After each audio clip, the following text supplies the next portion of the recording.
This is Bedtime Stories. Grownup Edition, Notorious 5, Bonus Episode 3. On Wednesday evening, as scheduled, Pop Sandy goes to the Salvation Center of Dallas to meet with Dr. Peter Rogers. He has an appointment to see if he can help him deal with the issues that caused him to put his marriage in jeopardy. Meanwhile, Mom Brenda has scheduled a medical transport van to take her over to Donovan's house. She plans on having a heart-to-heart with the Queen Mother. Surprised to see her, the Queen Mother says, "What you doing here, Brenda?" Brenda said, "You and I need to have a conversation. And just so you know, Bernie's on her way too." The Queen Mother said, "I'm not about to have a personal conversation with that woman here." Mom Brenda said, "Of course not. She's coming to pick up your grandchildren so that we can have an open, honest conversation. And we can get as loud as we need to." The Queen Mother said, "Oh, you plan on yelling?"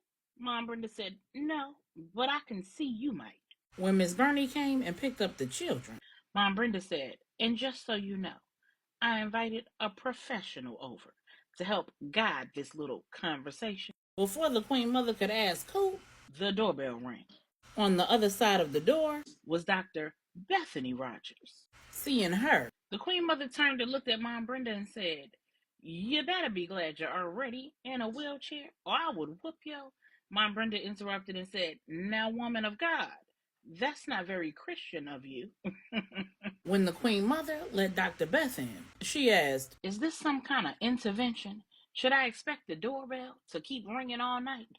Dr. Beth said, "No, I wouldn't call it that, but your sister, friend?" Mom Brenda said, "Both." Dr. Beth continued saying, "Your sister invited me over because she said that there were some things that you two needed to discuss, and she believed that I could help guide that conversation." Over at the church, Pop Sandy had just finished telling Dr. Pete most of what transpired between him and India since she walked into Donovan's construction company. He told him about their Instagram messages, their meetups at the park, their lunch date. Then Dr. Pete asked, "So, Anders, do you feel like the decisions that you made were the right ones?" Pop Sandy said, "Hell no. Pardon my French, but I don't mean to disrespect the house of God. That's just how I talk. I love the Lord and I believe he loves me, so I know I didn't make the right decisions." That's not really the issue." Dr. Pete said, "Good. I'm just trying to ascertain where your mind is. So, do you feel like you made bad decisions because your wife is upset with you? Or did you know that they were the wrong decisions when you were making them?" Pop Sandy said, "Well, initially, when I gave her my Instagram information, I didn't think anything of it. As a matter of fact, I intended to tell my wife about it, but at the time, she was in Trinidad. She and I were unable to communicate, and I figured that as soon as she came home, I'd tell her about running into an old friend from high school." Dr. Pete said, "You were intending to call her an old friend?" Pop Sandy said, "Well, no. I mean, she knows about my past with India, so I was going to tell her who it was, but I intended to make it clear that she and I were just friends." Dr. Pete said, "And then at what point did it become more than that?" Pop Sandy said, "It was never more than that." Dr. Pete said, "If it was never more than that, you wouldn't be here Did you say and do things with this woman that you would have issue with your wife saying and doing with another man?" When Pops Andy got quiet, Dr. Pete said, "We're not going to be able to do this unless you're willing to be honest with yourself. That's the first step." It's a lot easier to tell someone else the truth when you're honest with you. Now, you said your wife refused to come with you today. And she said, "Counseling is something that you should have done before it got to this point. Can you see where she might be coming from?" Pop Sandy said, "I guess." Then Dr. Pete asked, "Is what you told me what you told your wife thus far?" Pop Sandy said, "Pretty much." Dr. Pete said, "That is why she won't come with you to counseling." Over at Donovan's house, The Queen Mother has relented. After hearing all of Dr. Beth's credentials about her 20-year marriage with Dr. Pete, her 35 years in ministry, and her 40 years as a psychiatrist, the Queen Mother figured it wouldn't do any harm to at least tell the woman what she was dealing with and get a piece of professional advice from her, especially since when the Queen Mother went to see a divorce attorney on Monday, the attorney told her that the reason why she was the best in the business was because she had all of her clients go through extensive counseling before she filed them papers. while she could absolutely make a dime From filing and then dropping cases, when clients made heated-a-moment decisions and then later changed their minds, she prided herself on walking the entire process with clients who had no second thoughts. And that was the reason. while she won about 95% of her cases. And by when, she meant she took their partners to the cleaners. She told the Queen Mother she would absolutely take her divorce case, but only after the Queen Mother consulted with a psychological professional and made absolutely sure that her marriage was irreconcilable. The Queen Mother did not have the energy to go and visit another attorney that day and have that same conversation over again, even if they would have been willing to take her case without her seeking counseling. And she had zero interest in speaking with a counselor. So she figured she'd skin that cat another day. So when Dr. Beth said, let me guess, it started with problems in the bedroom. Then the two of you worked through that. And everything seemed A-okay. But then you both jumped back into your routines. You threw yourself into the children and grandchildren.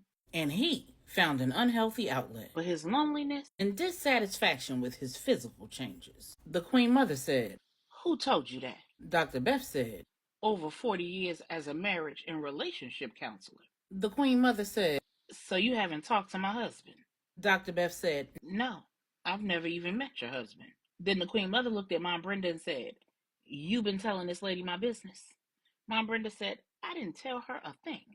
I simply told her that your husband had an appointment with her husband and that you were refusing to come to the church and meet with her, and that I wanted to have a conversation with you and I needed her here to support me. The Queen Mother said, so your husband told you about my husband? Dr. Beth said, no, my husband doesn't know anything about your husband. Now, as I understand, they have a meeting scheduled for sometime today, but the last time I spoke to him, he hadn't spoken to your husband yet. The Queen Mother said, well, you're going to have to make that one make sense. How did you put all that together? Then Dr. Beth said, it's what I do.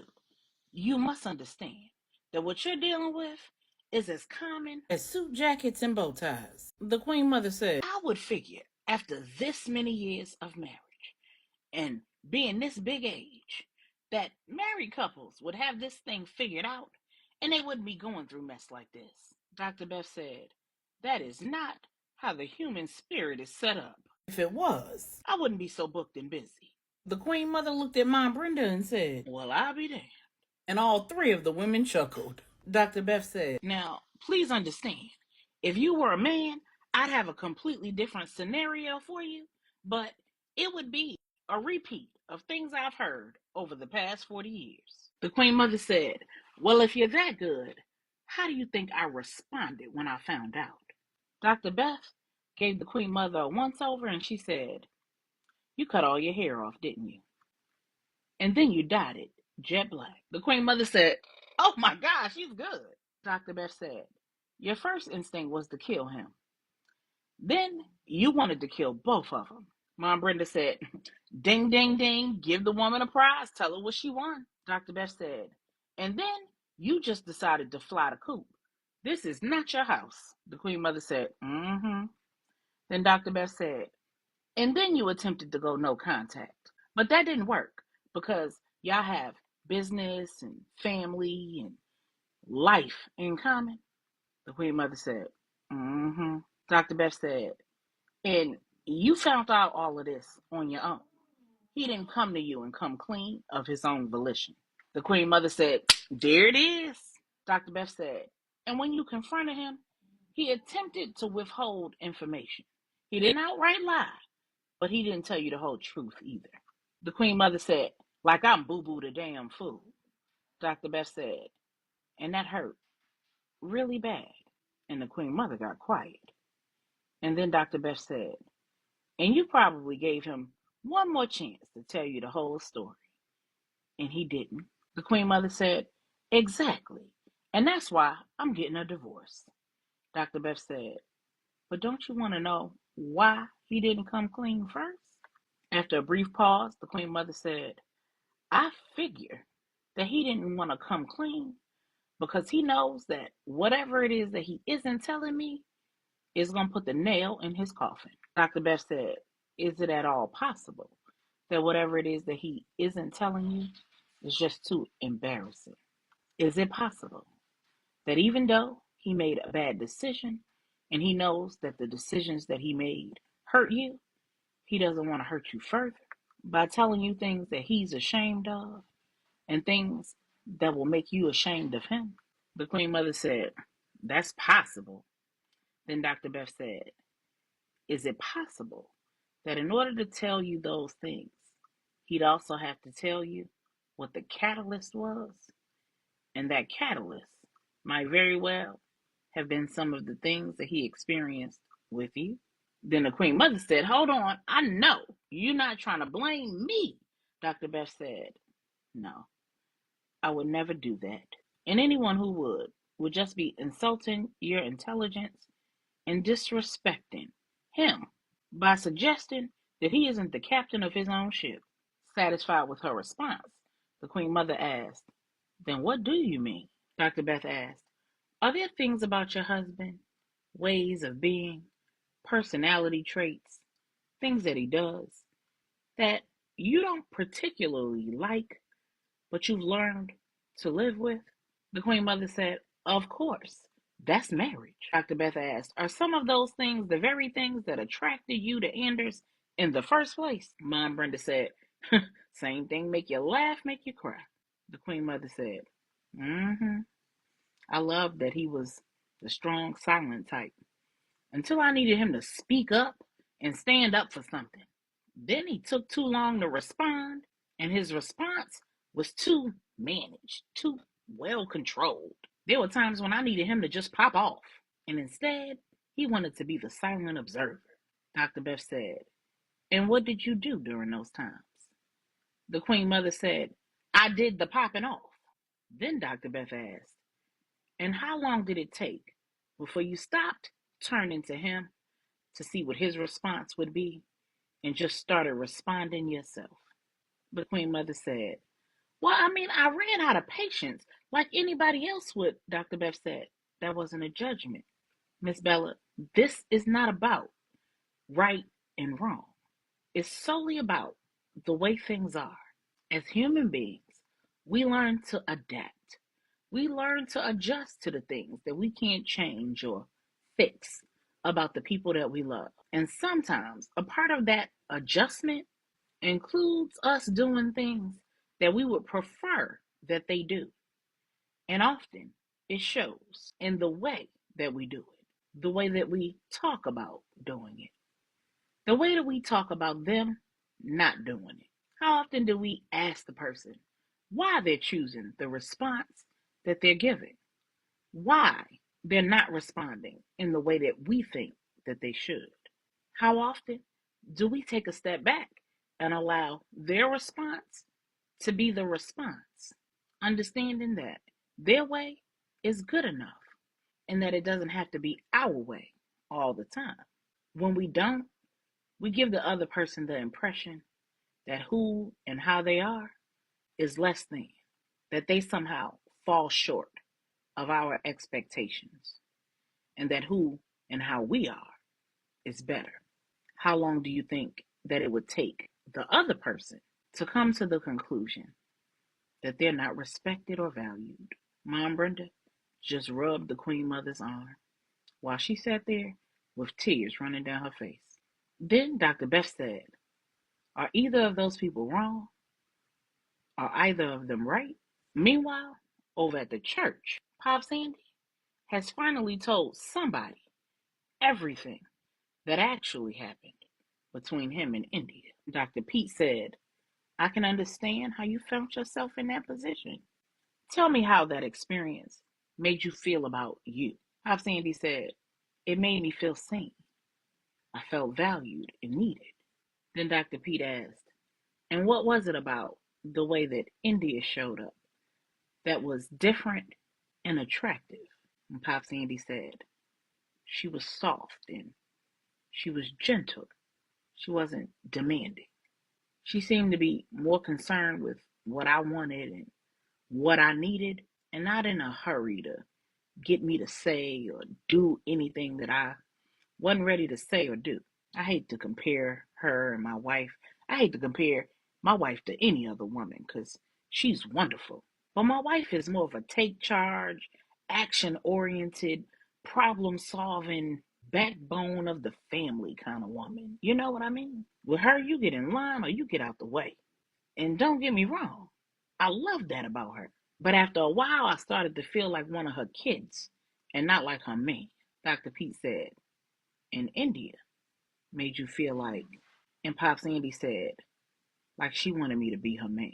Dr. Pete said, and you didn't go all the way because Pop Sandy said, because I didn't want to be her damn man. What I was experiencing made me feel good. It made me feel young again. It made me feel like the man again. But I wanted to feel that with my wife, not with her. And I didn't know how to get back there with my wife, but I knew that I couldn't go there with India.